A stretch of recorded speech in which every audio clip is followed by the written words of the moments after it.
What's up, people? It's your man Urban Lover coming from your mama's basement. I'm not really going to talk too much about the Orlando game. The Lakers just came out flat.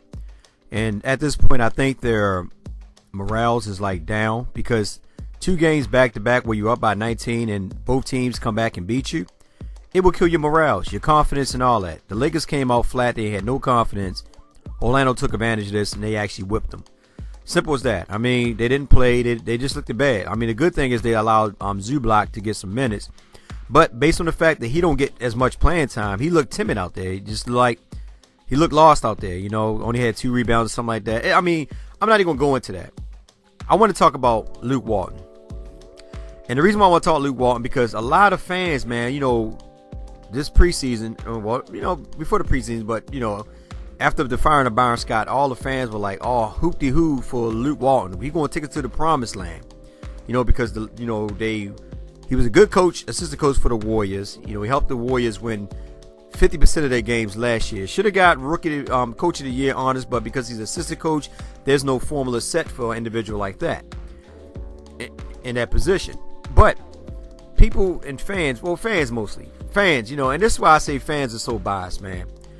You know, we come out, we trash Byron Scott. We talk totally bad about him. You know, Byron Scott sucks. Byron Scott this, Byron Scott that. But here it is, Walton. And I know y'all say, well, this is first year, Urban. You know, you should expect it. No. We had high expectations when we signed Luke Walton. So now you guys want to give him a pass and say, oh, you know, Urban, this is his first year. I can go back in the comment section on Mike from Lakers Talk, from Eddie Starr's videos, Laker Nation, any format that had any viewing of the Lakers on here about getting Luke Walton. I can go back and read comments of some of you guys speaking real highly about Luke Walton coming here and lifting us up to the promised land. Now you become passive and now you don't want to see nothing about it. Now you quiet because we're losing. We're on a funk. We lost 12 out of 13 games. Because we beat the 76ers, we could have lost 13 straight or whatever you want to call it. If the 76ers would have actually hit their shots, because even they came back and almost beat us. But what I want to talk about is Luke Walton. But first I want to read this article, and this is written by SB Nation, you know, Silver Screen Row. And this is something that came out about Luke Walton. This is back in May of 6. I was actually looking for the article about him saying that he was going to get away from the small ball, but for some odd reason I can't find that article no more. But it is what it is. I know he said that he wasn't going to run the small ball offense because we didn't have the personnel for it. But time and time again you see him running it. But anyway, this is what it says. A newly hired Los Angeles Lakers head coach Luke Walton has a lot of success with the Golden State Warriors, which we know. This season using a fast-paced, quick-hitting offensive system designed by Steve Kerr and the coaching staff. Walton's 39-4 stint as interim head coach with the Warriors is one of the reasons he was hired by the Lakers, officially signing his 5-year, $25 million contract this morning. According to Broderick Turner of the Los Angeles Times, and it sounds like he is planning to mess with a good thing. Walton planned to play in, listen to this, he's planning to play in up-tempo, free-flowing open offense, according to Lakers general manager Mitch Kupchak. I'm going to stop there and I'm going to get right back in the article. This is what I've been saying to you guys from day one. If you look at the first unit, they're not running the up-tempo type of offense, no free-flowing. They're actually running a half-court set, and they're allowing the defense to get back and get set in order to play defense against the first unit. The second unit come out and runs up-tempo with Jordan Clarkson and Lou Williams, leading the helm.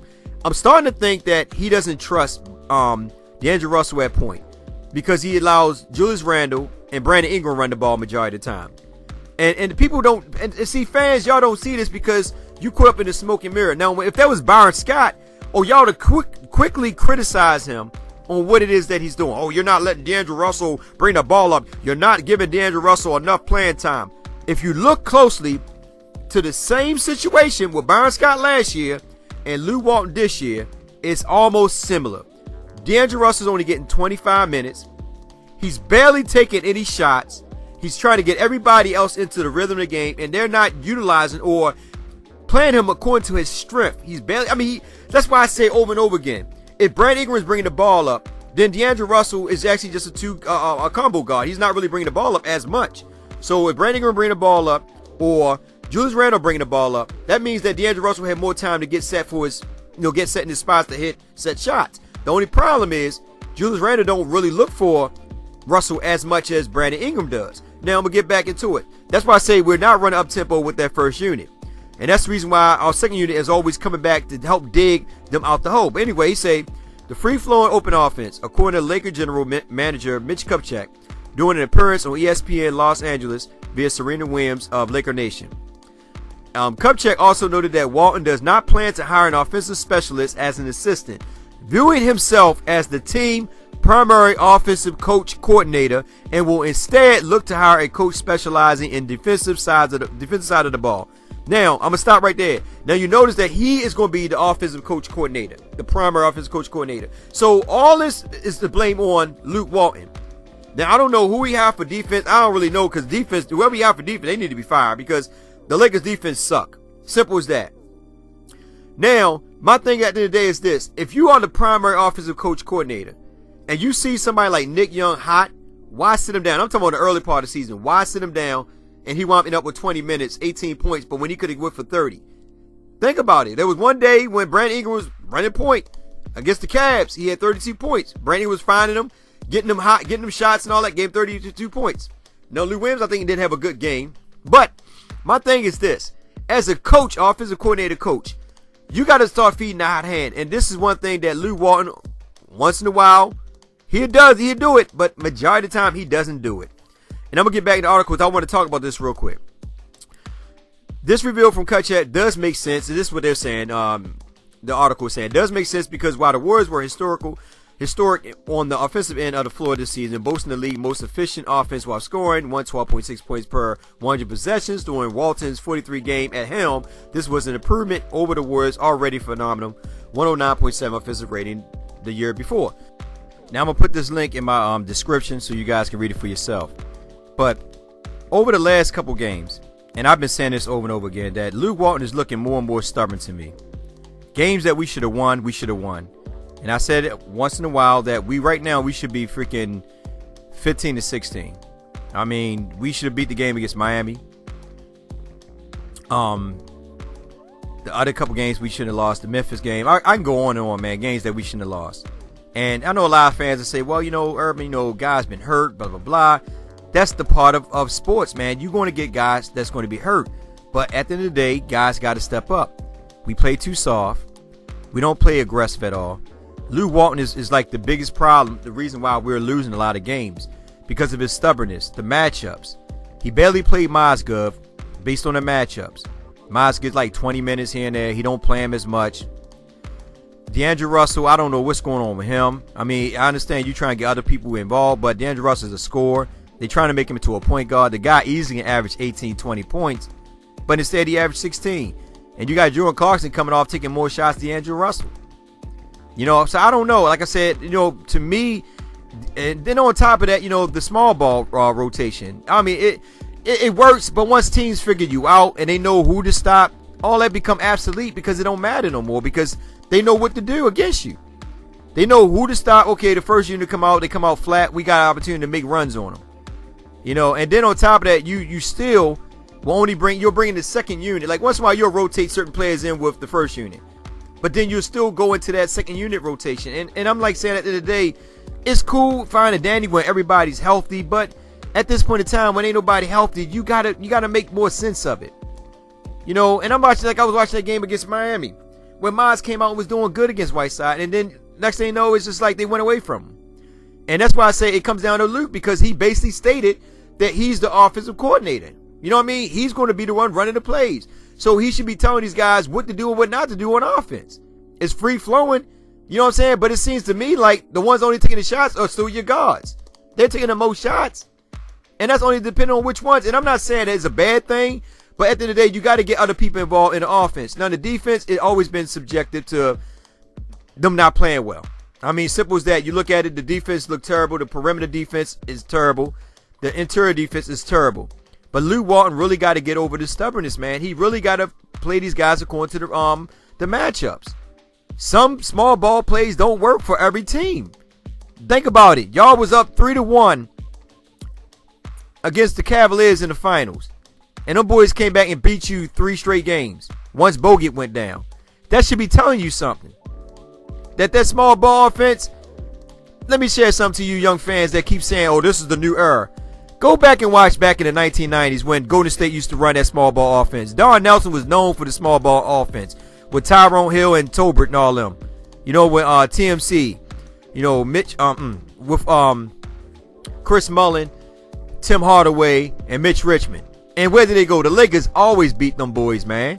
Them boys ain't never get out. I don't think they probably got out of the first round once or twice. But they never could do nothing, man, because we had back then it was dominant centers.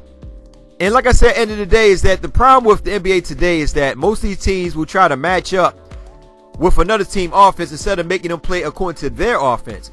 That's why the Spurs will always stay grounded when it comes to like top 10 teams. The reason why, because the Spurs make you play their type of tempo. They don't go out and play your tempo. When they play your tempo is when they usually get beat. But when the Spurs make you play their tempo, that's when the Spurs are a dangerous team. And that's what most coaches should do. Like, you know, don't try to play according to what the opponent's team is playing. Play according to your strength. And like I said, this is just my grade on Luke Walton of his stubbornness, his passive, and his lack of aggressiveness towards his players. You know, he should be upping these guys' butt when they're not doing right. They making bonehead plays and all that. Don't pat on the back, say, man, you know, good try, we'll get them next time. No, this is a business. And fans want results. And we're not saying that you got to go out and freaking go, you know, freaking win the championship the first year, but show results. Games that we should have won should have been won. Period. Simple as that. You know, timeouts need to be called at crucial moments. When a team going a 6-0 fast break run or whatever you want to call it, there should be a timeout. To get these guys back into the rhythm, man. Like, what's going on, you guys? Come on now, play some defense. Speak to them. You gotta remember, these are young adults who still learning the NBA level. And as a coach, which you already have been there, because you know how Kobe was, you should be on them. And I'm not saying you gotta be on them to the point where you about to discipline them or beat their butt or all that. But I'm just saying you gotta be on them and let them know, like, do y'all really want this? Because right now they act like they don't want it, and it seems to me you don't want it either. You know what I'm saying? Like, it's just he too passive to me. He just sit there and just like, you know, some games you'll see him when he look frustrated. You know, he might take Brandon Ingram out. Brandon make a couple bonehead plays, you know, back in one of them other games. Take D'Angelo out. If D'Angelo ain't playing defense, you know, sit Miles down because Miles ain't running with the offense, whatever it may be. But then there's games where he just be passive and just let them do them. He'll wait till they get like teams to get a 15-0 run on us to come back from behind, or they get up a big lead. Instead of him go ahead and just like calling the timeout, rotating players in according to matchups. Instead, he doesn't do that. You know? Like last night, not Orlando game, because I'm overlooking that game. They got blown out. They didn't come to play. I think the guys are losing their motivation, their confidence level. That game against Miami, after being up 19 and then allowing them to come back and win the game, that's on Luke Walton. That's not really on the players. See, what people fail to realize, coaches are fired quicker than the players. Because if they feel as though that you can't handle the situation, eventually, you know, they're going to start looking at the opportunity of you moving on. And I'm not saying like, okay, get rid of Luke Walton. That's not what I'm saying. What I'm saying is Luke Walton just got to be a little bit more aggressive as a coach. Start looking at the matchups. Start paying attention to rotation based on our strength and weakness. Just don't be throwing anybody out there. That's not an NBA 2K game. He got to start paying attention to a lot of that. And if you start doing that, we'll win games. The problem is that he doesn't do that. He don't bring in the right players at the right time. You got high players sitting on the bench going cold, and you bring them in freaking 10 minutes later. They cold now, and you expect them to pull out a win out their butt cheek, and it doesn't work that way. You know, when a high player is hot, you let them stay in. You know, you give them a 2-minute breather, then you bring them back out. You know what I'm saying? And tell the players, like, find a hot hand. You know, you can move the ball around, but you got like 3 or 4 high players, and they not getting the playing time they supposed to get. But anyway, you know, I just want to say that with Luke Walton. It's your man Urban Lover. Like, share, subscribe. Let me know what you think. And as always, guys, just take care and have a blessed day.